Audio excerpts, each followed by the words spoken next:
In color, the continuing story of Peyton Place.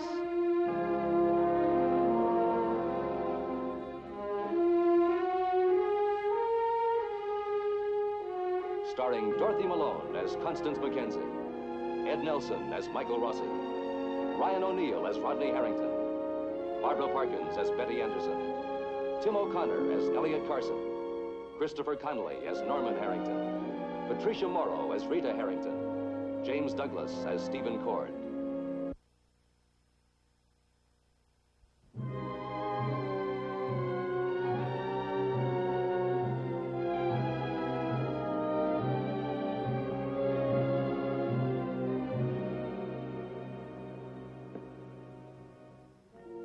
Tonight, Martin Peyton is preoccupied with his manipulations of his grandson, Stephen Cord.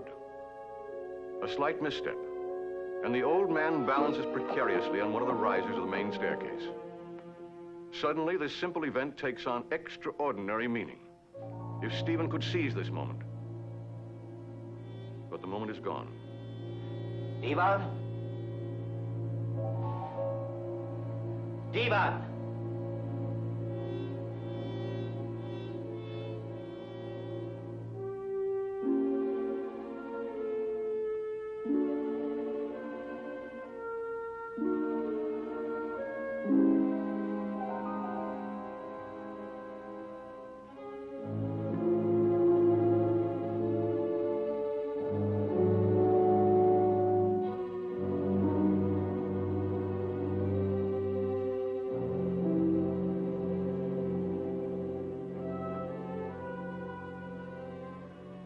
Stephen.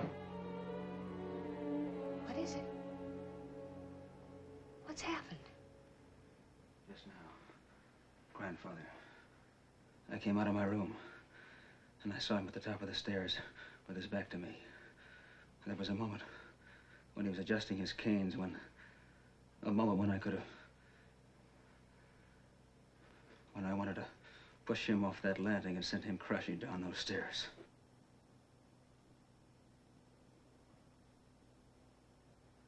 I stood there. And it seemed like an eternity.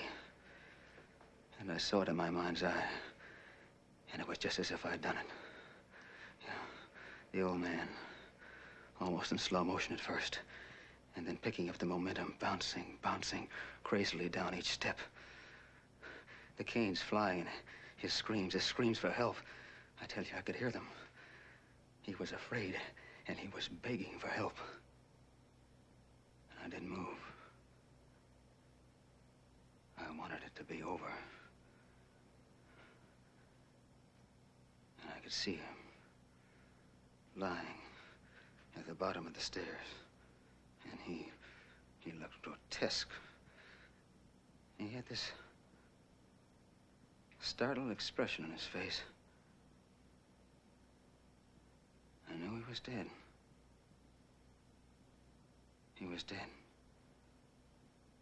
And I had killed him. Steve. Come and sit down. I'll get you a drink. No, I want to talk about it. How I felt this awful sensation. I don't know what it was. It was a rage, a hatred. All I could think was, he was dead. And I'm so glad I killed him. Stephen, look at me. Stephen. It didn't happen. Not this time. But I know I'm capable of it.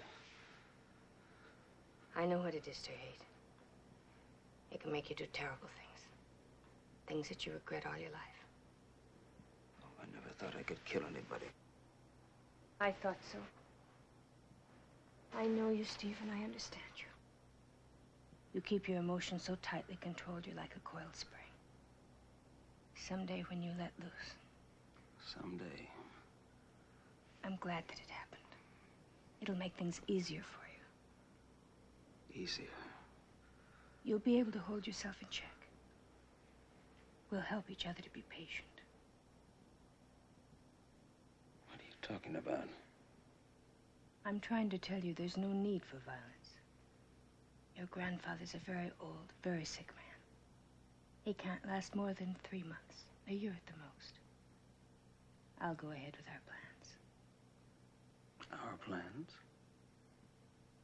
Didn't you hear me? Every word. I love you, Stephen. Did you hear me? Did you hear me tell you how I felt? About him, yes. How do you feel about me? Would you go away? Away. I must leave this house. Would you go with me? Where? Is that important?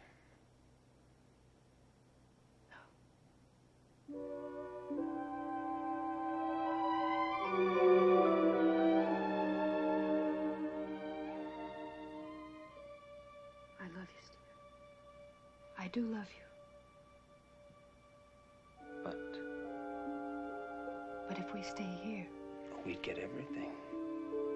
Yes, don't you see? Oh, yes. Yes, I see. We'll stay.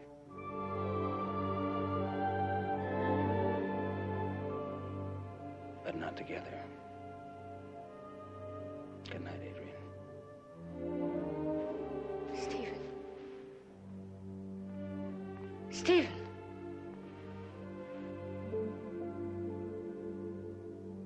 Good night, Adrienne.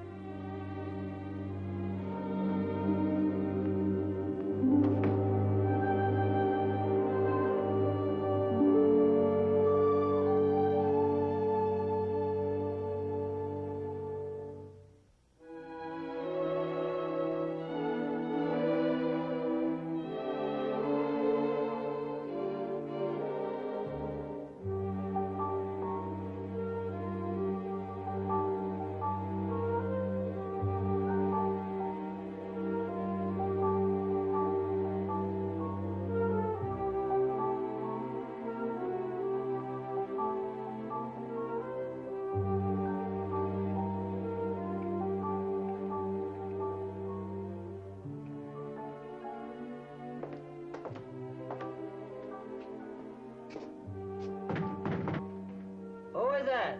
Eddie Jacks, this is the police. Open up.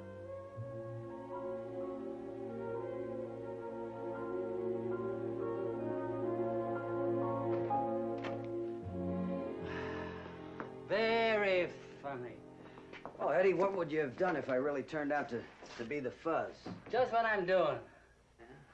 So this is where the great Eddie Jacks lives, huh? Yep. It doesn't cost a lot, but it's, crummy. You know, you'd have been better off staying in prison, man, living in a cracker box like this. How come you're wearing your uniform on your day off? I'm not off. I'm on. I'm on duty right now, Eddie. Ah, you're kind of living dangerously, aren't you, sonny boy? Loafing around here? The old man ever found out? I get the old man's snafu. I told him, I said, it's absolutely imperative that I take that limousine to Hastings today and pick up some parts for it. Say, make up the bed before you leave, will you? The landlady's kind of fussy. Where are you going, Eddie? For my morning constitutional. Yeah, but didn't you hear me? I told you I got the car and I can take you for that ride now. Man, we can open that bomb up and find out what she does. Yeah, but there's nowhere where we can floor her, you know, without being arrested. What can I tell you, Eddie? How about that road you were telling me about? You know, the place out by the cemetery where you take the old man for his daily outing? Too many turns. Well, then we can have a European road race. You know, like at Le Mans. You know, for an old man, you sure have a strong constitution. You want to bet some money on who can take those curves the fastest? Just tell me how much, that's all. Oh, save your money, old man. You don't even know what you're talking about. 10, 5, you name it. 10.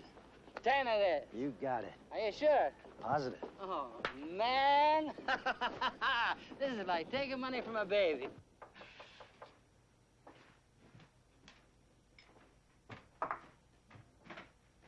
How do you do, madam? I'm from the nifty Bassinet Company. A bassinet for every baby, baby for every bassinet. Eli, you were only supposed to say surprise. Hello, Rita. Wow. I should have called you, but I want to surprise you. Matthew's outgrown his bassinet, and I thought maybe you could use it. That is, if you don't have one already. Oh, Well, here it is, Rita. A deluxe model with very little mileage. Is it really for me? Well, I think Constance had the baby in mind. Oh, it's really beautiful. Thank you very much, Ms. Carson. Now, don't feel you have to use it. I know a lot of new mothers like to pick out their own things. Oh, no, it's not that. Well, I think I know what it is. All that lining. The air can't get in, if you ask me. Nobody asked you. Oh, it's really beautiful, Ms. Carson. But you see, the other day I bought this material, and I was just going to pick up an old used bassinet someplace. Oh, don't be embarrassed. I don't care what you do with this. Sure, you can have it wired and use it for a lamp if you like. Oh. Let me see that material you picked out. Okay, it's in the bedroom. Give me my grandson. He doesn't want to hear all that woman talk. You and I are just going to set it, Sal. Here it is. It's not very traditional. It's very interesting. Well, I've been reading a lot about babies and how they react to different colors and designs and shapes. They used to think they couldn't react to stuff like this. But now they know that babies are really affected by what they see. Is that right?